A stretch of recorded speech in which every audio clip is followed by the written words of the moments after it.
Chelsea will be playing their final home game before the international break as they welcome Nottingham Forest at Stamford Bridge. Nottingham Forest lost 1-0 the previous game when they hosted Fulham. This is a fixture that Chelsea actually dropped 3 crucial points last season because Elanga scored a last-minute winner against Chelsea that saw Chelsea lose this home game. Chelsea are currently sitting 4th in the Premier League table, with Nottingham Forest sitting 10th. These are the kind of games that I emphasize that Chelsea needs all the 3 points. This game is so crucial for Chelsea in that after the international break, Chelsea really have tough fixtures and therefore they need to bag all the 3 points. Let's hear what Maresca said in the press conference. So Maresca was quite elaborate in the press conference. He touched on the injury issues and said that almost all players are well except for Reece James, who's still getting ready and will need the break from the international break to actually be ready to join the team.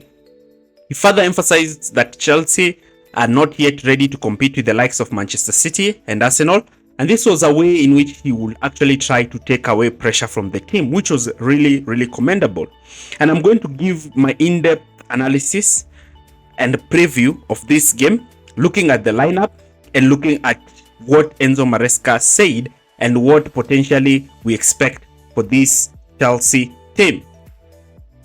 Before we begin our analysis, do not forget to like, share and subscribe to our channel for more videos like this.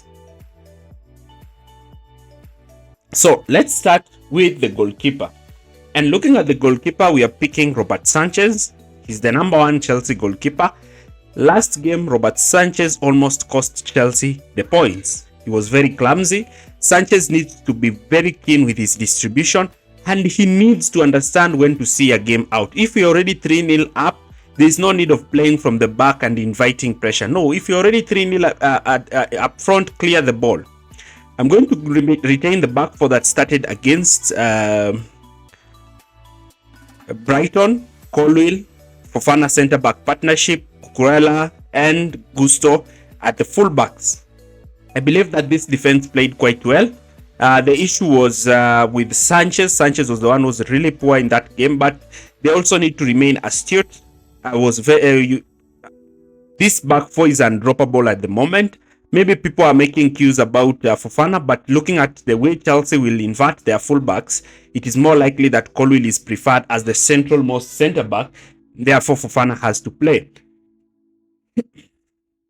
Moving on to the midfield, I'm going to go with the pivot of Caicedo and Fernandes. Fernandes is doing an excellent job playing as a number 8 and a number 10 moving forward, while Caicedo is looking back to his best, similar to the way he was at Brighton, winning the ball, receiving the ball under pressure, and he's actually playing in that solo pivot role when Maresca is deploying a tight midfield. And Fernandes' role in this team is also very important. I'm going to go with the 3-man attacking midfield strategy. Sancho down the left, Palmer as at his natural best attacking midfield role, and I'm going to pick Pedro Neto over Madueke.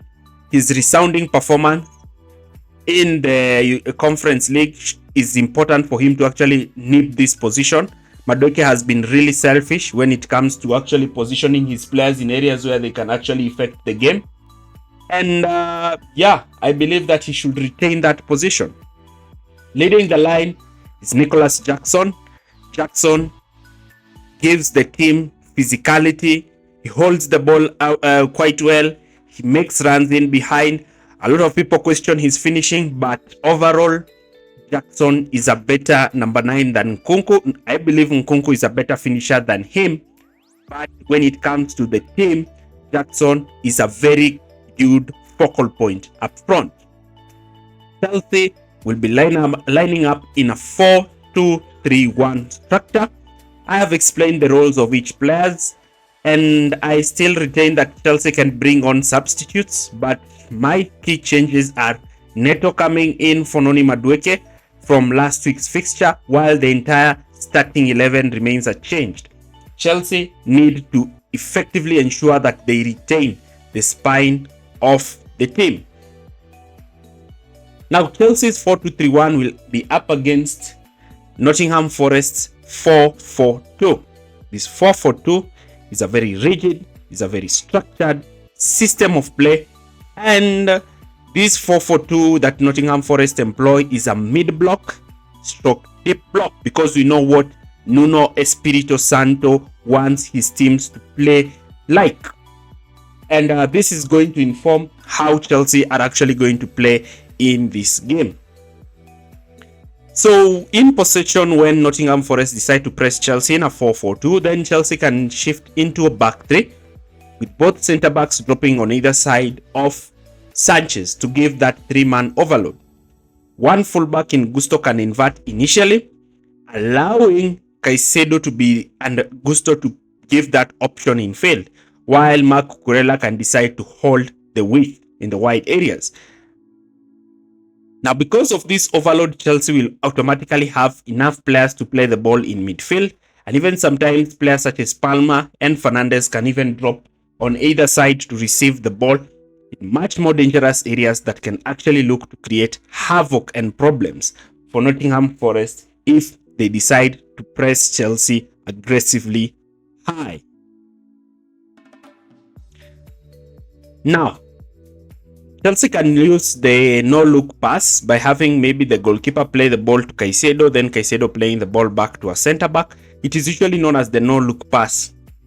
You play it and then you're able to beat presses quite easily and put your team in a position where they can effectively create problems for the opponent.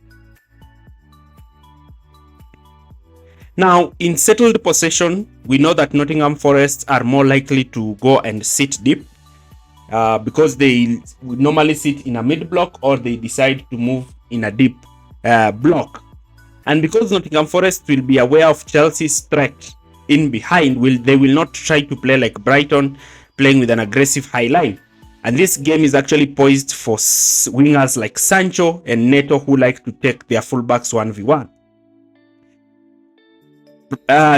Nottingham Forest's main aim will to have their forwards sit on Chelsea's pivots and their midfielders to pick up the players in the half space, looking to nullify Chelsea's central progression. And because of this kind of circumstance, we expect Chelsea to move into a kite midfield, something that I've seen even Maresca prefer in the European games. Now, this kite midfield is to have Gusto moving forward, allowing Palma to play as the number 10 and Fernandes to play on the left half space. This ensures that Chelsea outnumber the opponents higher up the pitch and allow Caicedo to be the one who gives the team the great angles to receive the ball. And in this fashion, what you'll expect is that now Chelsea will outnumber the opponent. Now, in this kite midfield, Chelsea can either build easily, and also they can have numerical superiority higher up the pitch. And even if the wingers receive the ball in these areas, they are able to create those 2v1s and also allow Cole Palmer the free roll to drop anywhere to receive the ball, whilst Jackson retains his role in covering the centre backs.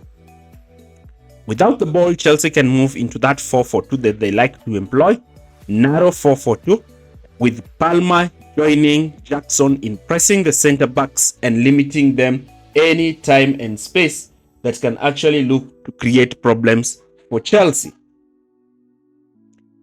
Now, looking at this tactical approach, you can see that Chelsea have enough players. Now, what is my score prediction for this game? I'm going to go with a 3-1 Chelsea. Though I really want Chelsea to start racking up clean sheets at home.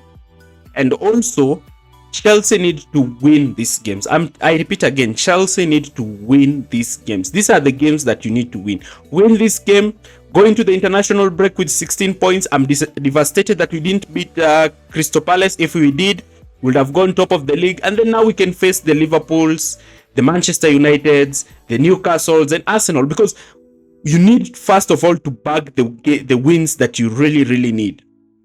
And also to give the team much more confidence as they head on to the next game, which will be at Anfield. Very difficult game. Thank you for staying with us and see you in our next video.